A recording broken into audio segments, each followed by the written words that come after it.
Hello, Kara. Hi, Nancy. How are you? I am pleased to say that in spite of a lot of challenging circumstances, I am doing well. How about you? Good.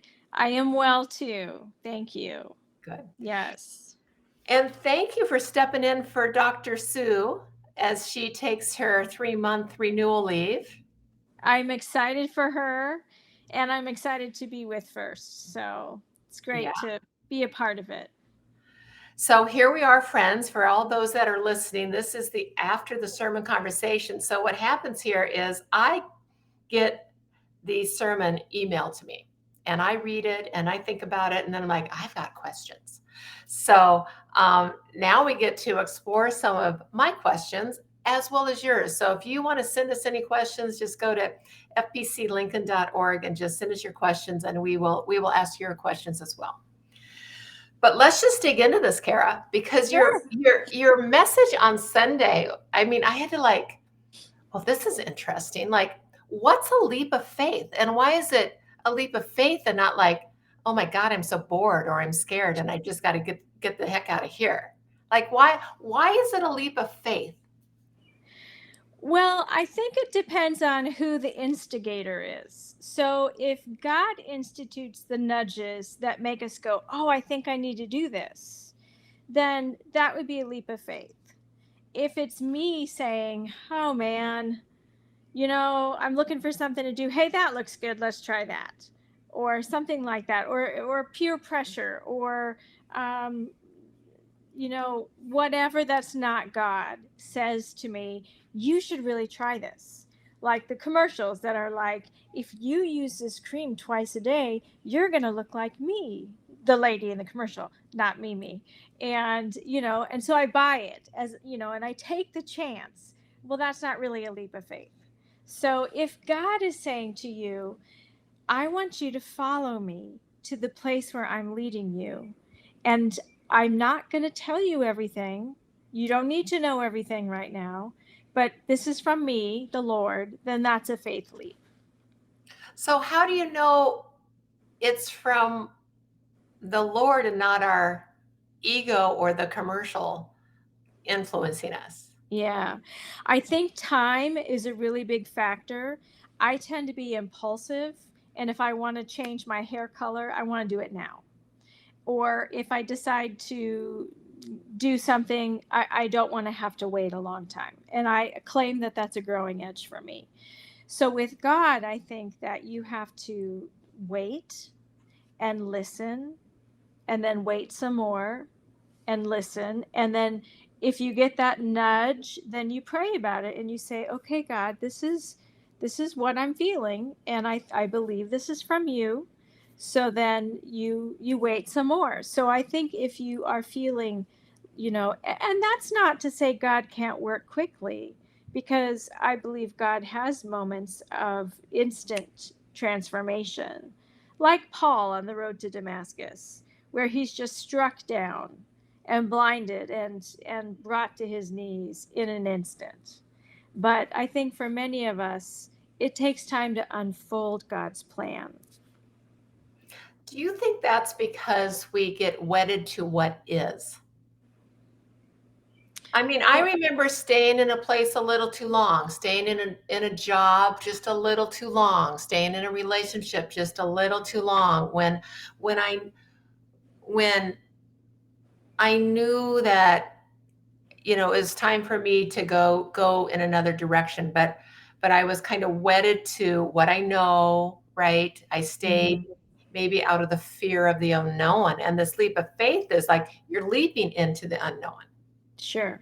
Exactly. Yes. And I think that that's an excellent point, that we are creatures of habit. It's very hard for us to change, even if it's not a good thing that we're doing, because the unknown seems infinitely more scary to us. At least we know the negatives of where we're at. We've dealt with them. We've made our peace with them in whatever way you can make peace with negative things. But it could be so much worse if I go somewhere else. So I think there is that fear.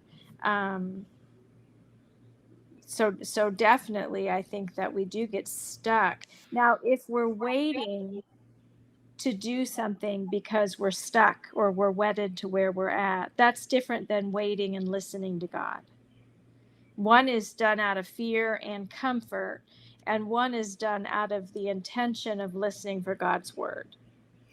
But okay, so this is so fun because how does God show up? Because I'll just use myself. I stayed in a marriage probably 10 years longer than was healthy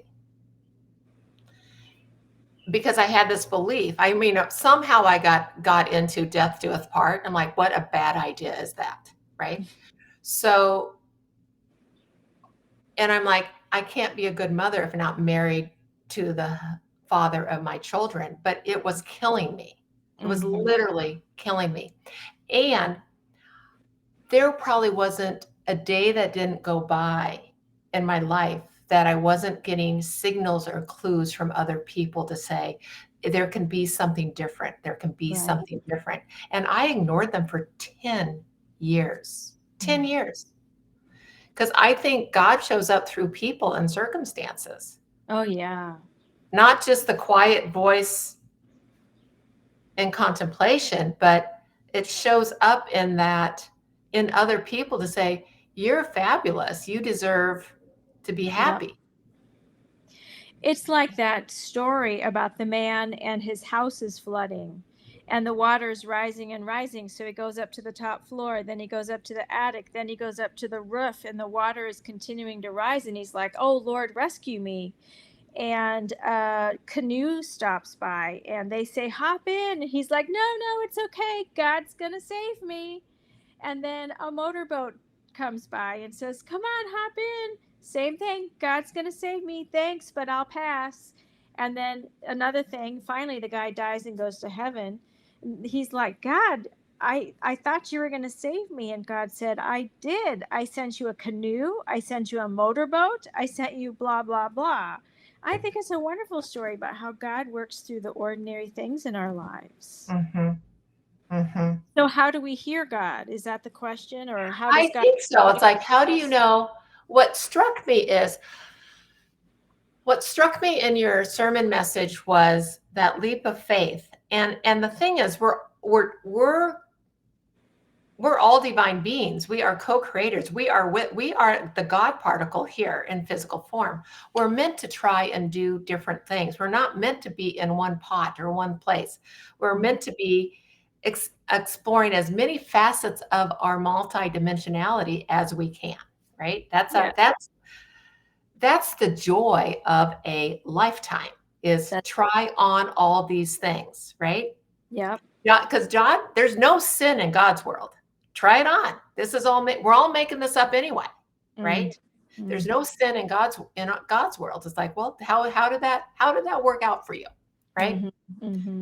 So, but it's that leap of faith, and it's like, are sometimes we're propelled by, I can't take it anymore. Get out. Is that God speaking to us?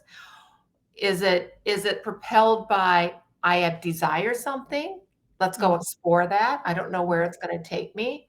Or is that leap of faith more of something different? That's my question. I think it looks different for all of us. And I think over the course of our life, God speaks to us in different ways.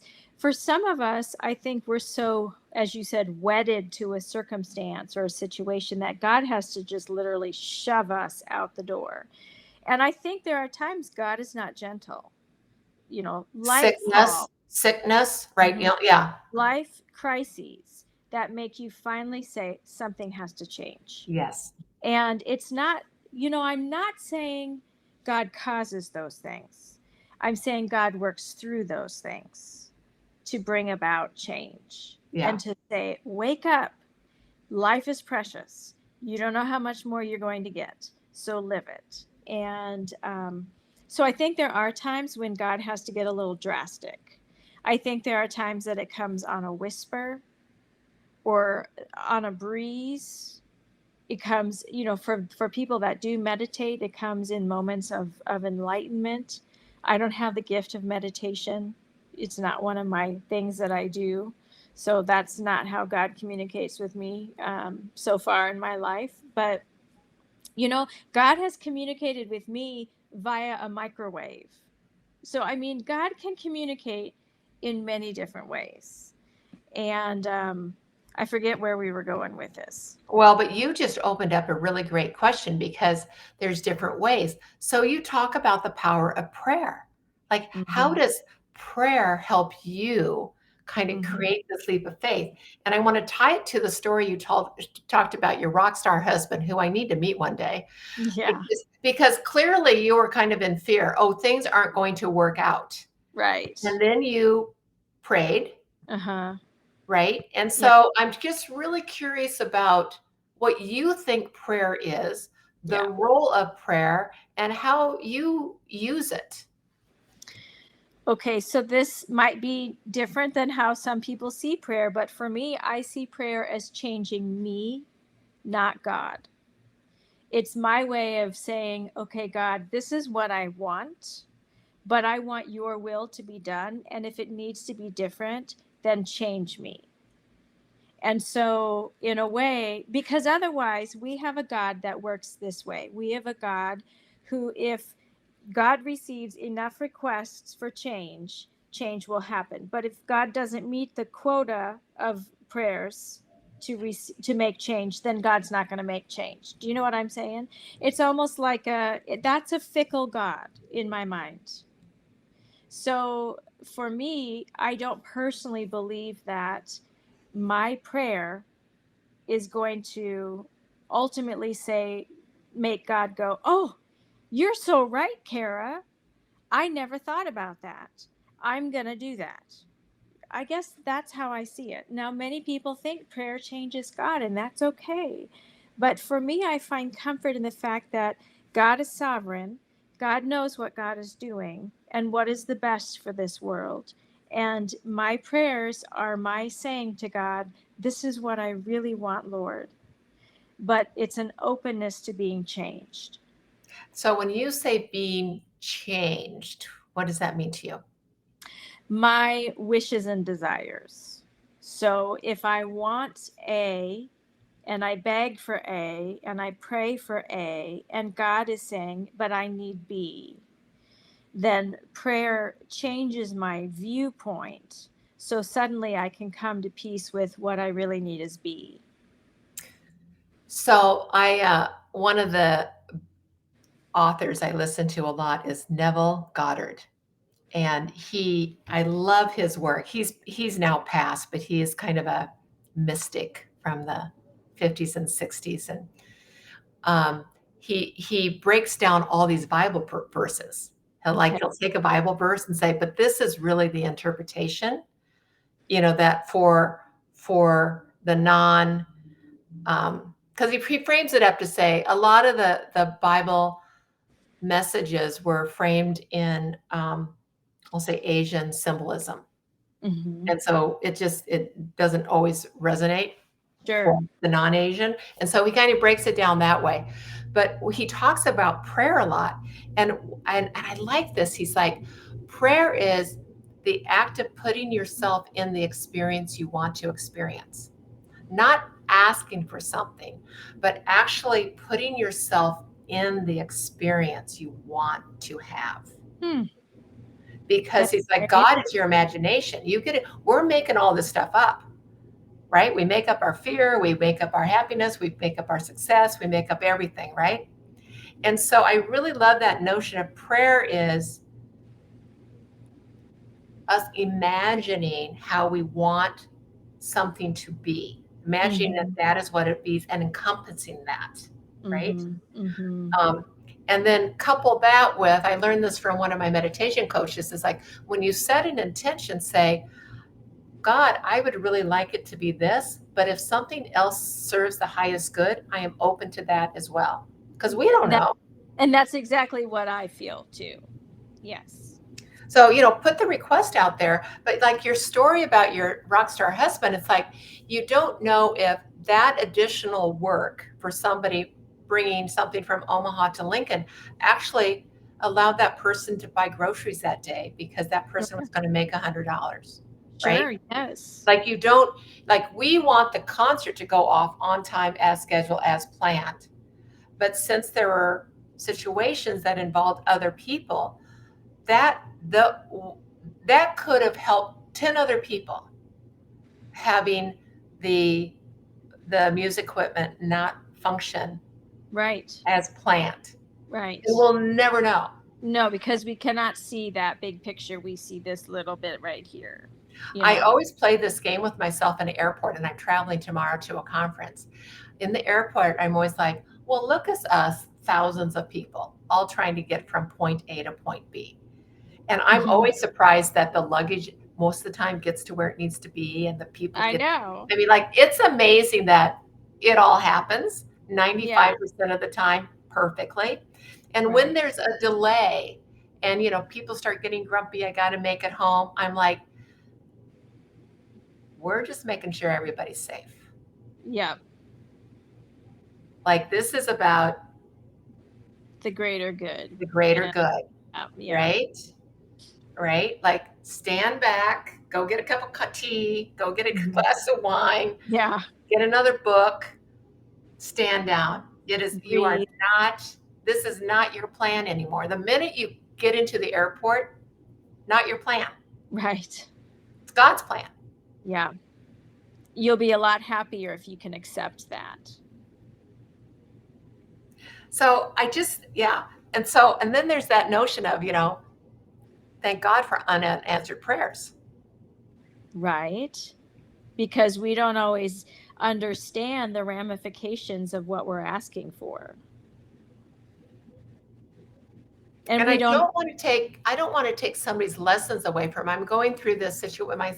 My son is having some mental illness challenges right now, and he's not really functioning as optimally as he was a month ago.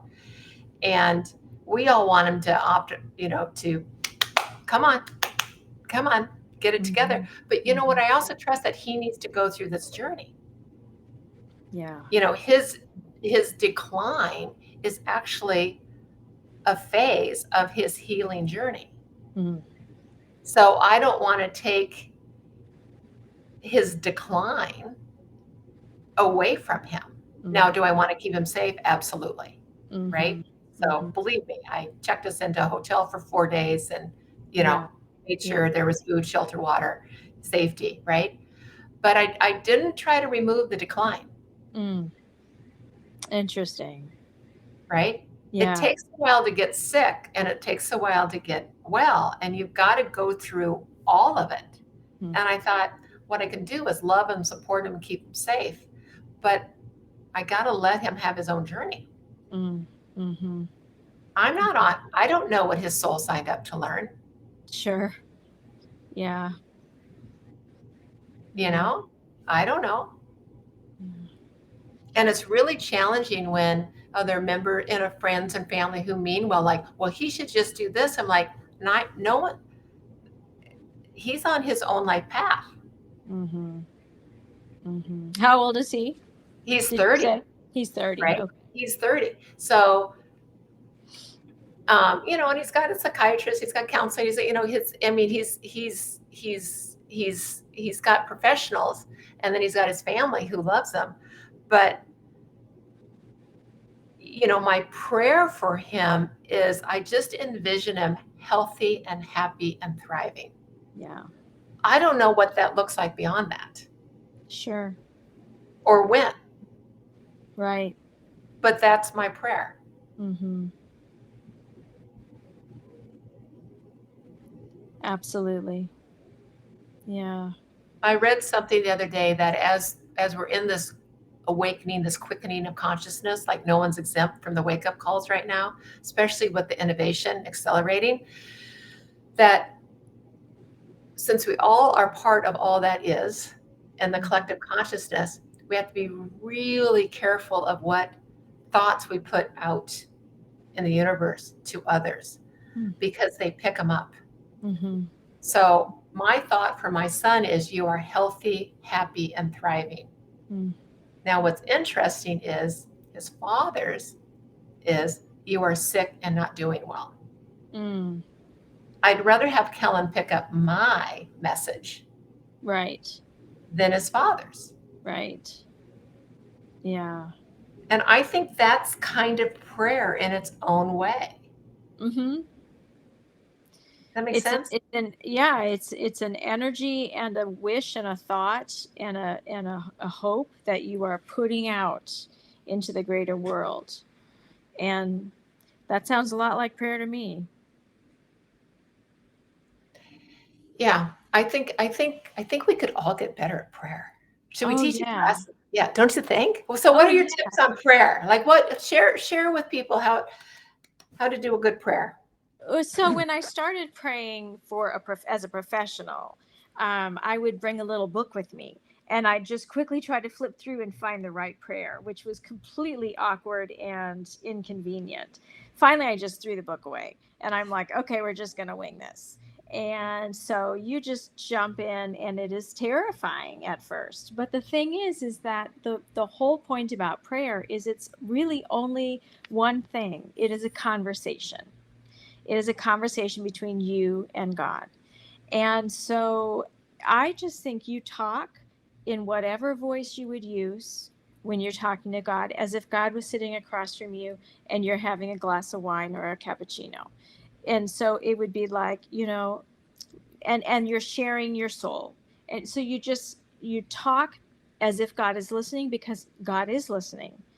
And then we're supposed to spend time listening because God will talk. It's a two-way street. So I think, first of all, we have to let go of our fear of sounding stupid, because sometimes we might, and that's okay. And we don't need to use big words, don't have to have fancy words, don't need to sound academic or theological or whatever. We can just, Jesus said daddy when he prayed. He said Abba Father, which is like daddy. And so I think that sets the stage for a very informal, personal, intimate dialogue between us and God.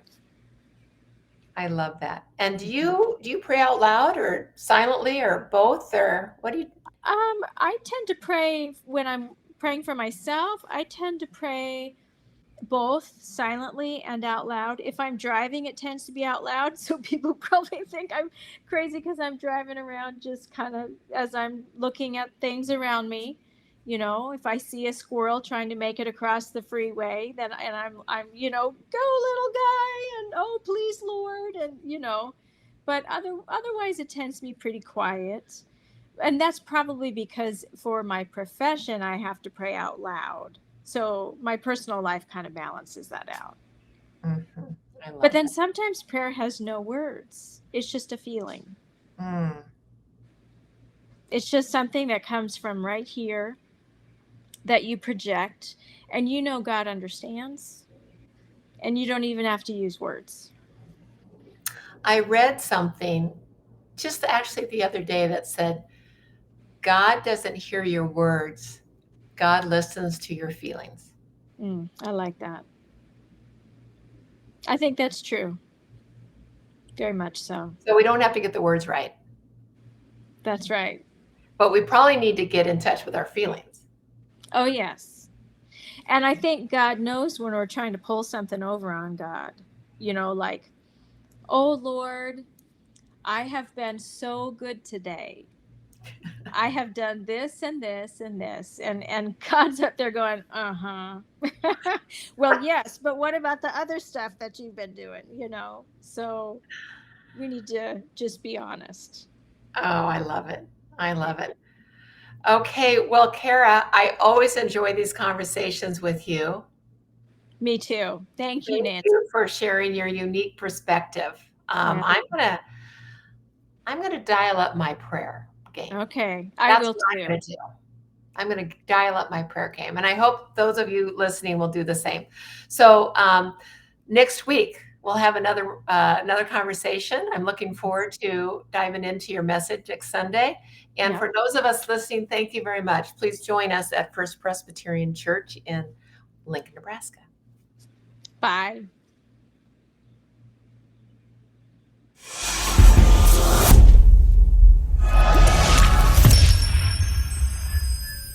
Thanks for joining us at First Presbyterian Church, where faith is nurtured, curiosity encouraged, diversity welcomed, and all are loved.